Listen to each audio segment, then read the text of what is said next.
ঘড়ির কাঁটায় 5টা, সময় দেওয়া হয়েছে সন্ধে 6টা। সন্ধে 6টার সময় জুনিয়র ডাক্তারদের বৈঠকে বসার জন্য আহ্বান জানানো হয়েছে মুখ্য সচিবের তরফে। এই আহ্বান জানিয়ে মুখ্য সচিবের তরফে চিঠি দেওয়া হয়েছে জুনিয়র ডাক্তারদের, যেখানে সন্ধে 6টায় নবান্নে বৈঠকের সুযোগ দিয়ে জুনিয়র ডাক্তারদের এই চিঠি পাঠানো হয়েছে।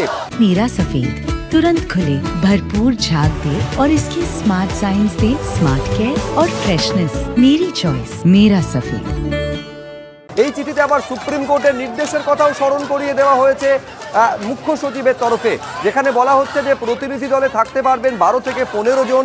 ডাক্তারদের কাজে ফিরতে সুপ্রিম কোর্টের যে নির্দেশ তারও উল্লেখ রয়েছে চিঠিতে। সেখানে বলা হচ্ছে 10ই সেপ্টেম্বর বিকেল 5টার মধ্যে জুনিয়র ডাক্তারদের কাজে যোগ দিতে নির্দেশ দেয় সুপ্রিম কোর্ট। আইন মান্যকারী হিসাবে প্রত্যেকেরই উচিত সুপ্রিম কোর্টের নির্দেশকে পালন করা। দুর্ভাগ্যজনকভাবে সেটা এখনও দেখা যায়নি। আশা করি শুভ বুদ্ধির উদয় হবে, সুপ্রিম কোর্টের নির্দেশ অনুযায়ী দ্রুত কাজ শুরু করবেন। বৈঠকের জন্য আপনাদের আরও একটা সুযোগ দিচ্ছি, এই কথা বলা হচ্ছে জুনিয়র ডাক্তারদের উদ্দেশ্যে দেওয়া এই দ্বিতীয় চিঠিতে। প্রথম চিঠি আপনারা জানেন স্বাস্থ্য সচিবের তরফে গেছিল, এবং দ্বিতীয় চিঠি মুখ্য সচিবের তরফে জুনিয়র ডাক্তারদের উদ্দেশ্যে পাঠানো হয়েছে।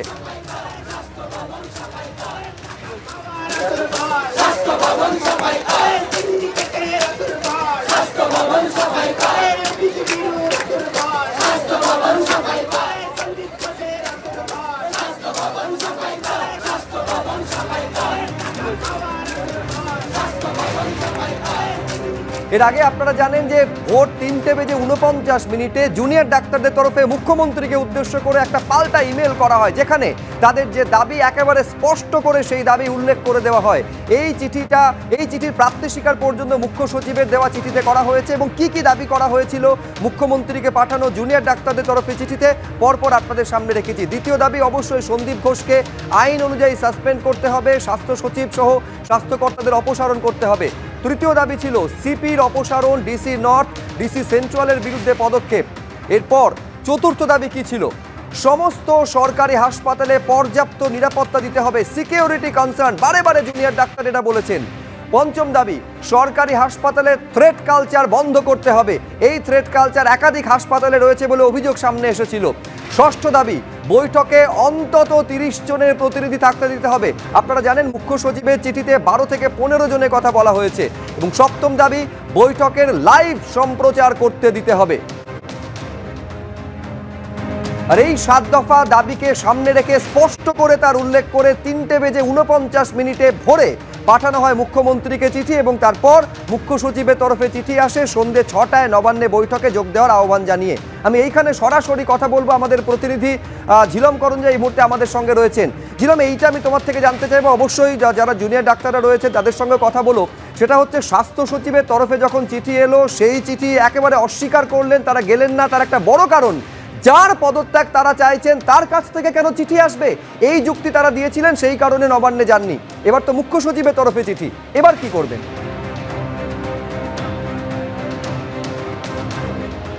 তোমাকে জানিয়ে রাখবো, ইতিমধ্যে সেই চিঠি নিয়ে জুনিয়র ডাক্তারদের যে একটি গ্রুপ আছে, জেনারেল বডি বলেন তারা, সেই জেনারেল বডির বৈঠক হচ্ছে।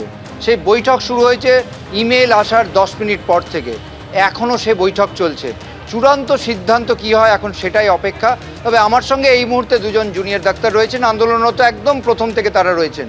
কি বলবেন এই চিঠিটা যে চিফ সেক্রেটারি করেছেন? স্বাস্থ্য সচিব করেছিলেন, এবার চিফ সেক্রেটারি।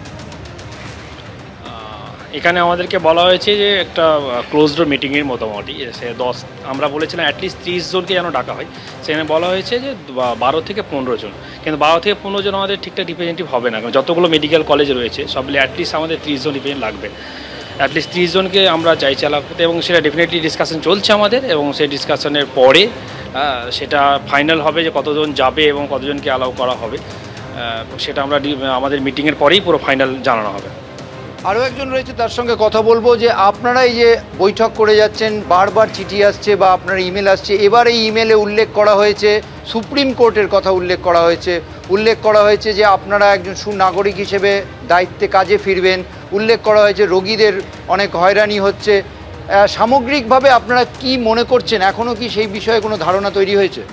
এবার আপনি যে তিনটি কথা বললেন, একটা হচ্ছে সুপ্রিম কোর্ট যেটা বলেছে, প্রথমত চিঠিতে যেটা বলেছে যে সুপ্রিম কোর্ট নাকি আমাদের নির্দেশ দিয়েছে 5টার মধ্যে ফিরে যাওয়ার, না হলে পরে নাকি অ্যাকশন নেওয়ার কথা বলেছে, কিন্তু কোথাও সুপ্রিম কোর্ট সেই কথাটা বলা হয়নি। বলেছে যদি কোনো স্টেট অ্যাকশন নিতে চায় তাহলে সেক্ষেত্রে ওরা বাধা দিতে পারবে না। দ্বিতীয় কথা বললেন যে রোগী পরিষেবার জন্য সিনিয়র ডক্টররা ওপিডি এমার্জেন্সি সার্ভিস চালু রেখেছেন এবং তাতে হ্যাম্পার কিছু হচ্ছে না। যে ডেটা দেখা হচ্ছে সেটা আমরা অনেক জায়গায় প্রুফ করেছি যে এটা একদমই মানে ইনভ্যালিড ডেটা বলা, যেটা 23 জন না 24 জন তাদের মারা গেছে। আমাদের আন্দোলনের জন্য তাদের দেখা যাচ্ছে কোনো কিছুই এফেক্ট হয়নি তাদের জন্য। আর এটাই বলা যে আমরা এখন আমাদের নিজের ডিসকাশন চলছে যে পরবর্তী মিটিংয়ে আমরা কজন রিপ্রেজেন্টেটিভ পাঠাবো, কী পাঠাবো, সেটা আমরা মিটিংয়ে চলছে। 12 থেকে 15 জন প্রথমত সব কটা মেডিকেল কলেজে রিপ্রেজেন্ট করছে না। আমাদের এখানে মেডিকেল কলেজ আছে কম করে 24 থেকে 26টা, এবং তার রিপ্রেজেন্টেটিভ অ্যাডিকুয়েট হওয়ার জন্য আরও সংখ্যা বাড়াতে হবে। এই কজনের কিছু রিপ্রেজেন্টেশন হবে না তাতে। তৃণমূলের বিধায়ক হুমায়ুন কবির তিনিও যেটা বলেছেন যে এই চিকিৎসকরা যেভাবে করছেন তাতে মানুষ যদি এবার তাদেরকে ঘেরাও করেন, তাদেরকে আক্রমণ করে ইত্যাদি, সেক্ষেত্রে তারা কিছু করতে পারবে না, এরকমভাবে আপনারা মানুষকে পণবন্দি করতে পারেন না, এই বিষয়ে কি বলবেন? এবার কারো কে কী বললো আউট অফ কনটেক্সট আমি তার রিপ্লাই দিতে চাই না, কিন্তু সাধারণ মানুষ আমাদের পাশে প্রথম দিন থেকে ছিল, এখনও আছে, আগামী দিন আশা করি থাকবে। সমাজে শুভবুদ্ধি সম্পন্ন মানুষ প্রচুর আছে, তারা আমাদের সবাই সাপোর্ট করছে বিভিন্নভাবে, মানে আর্থিক বলুন, খাবার দাবার দিয়ে বলুন, কেউ হাত পাখা দিয়ে যাচ্ছে, খাবার দিয়ে যাচ্ছে, সব রকমভাবে তারা আমাদের পাশে দাঁড়ানোর চেষ্টা করছে। তো সাধারণ মানুষও চাইছে যে মেয়েটির প্রতি অন্যায় হলো তার সুবিচার পায়। আপনাদেরকে বসিরহাটের তৃণমূলের কংগ্রেসের এক নেতা তিনি বলেছেন যে দেশদ্রোহী, সুপ্রিম কোর্টের নিয়ম আইন মানছেন না বা তাদের নির্দেশ মানছেন না। এই ব্যাপারে কিছু মন্তব্য করতে চাইছি না। তবে আপনাদের এখনও সিদ্ধান্ত আর কতক্ষণ লাগবে? খুব শীঘ্রই আমরা জানাচ্ছি, আমাদের মিটিং চলছে, WBJDF এর যা রিপ্রেজেন্টেটিভ আছে তার মিটিং চলছে, আমরা খুব শীঘ্রই আমাদের স্ট্যাটাসটা জানাচ্ছি আমাদের অফিসিয়াল পেজে। জুনিয়র ডক্টরস ফ্রন্টের পক্ষ থেকে এখনও যে তাদের যে বৈঠক, সেই বৈঠক হচ্ছে, বৈঠক শেষ হলে তারা জানাবেন, খুব শীঘ্রই সেই বৈঠক শেষ হবে তেমন তারা জানিয়েছেন। তবে তারা তাদের যে অবস্থান সেটা কিন্তু কথাবার্তাতেই স্পষ্ট হয়ে গিয়েছে।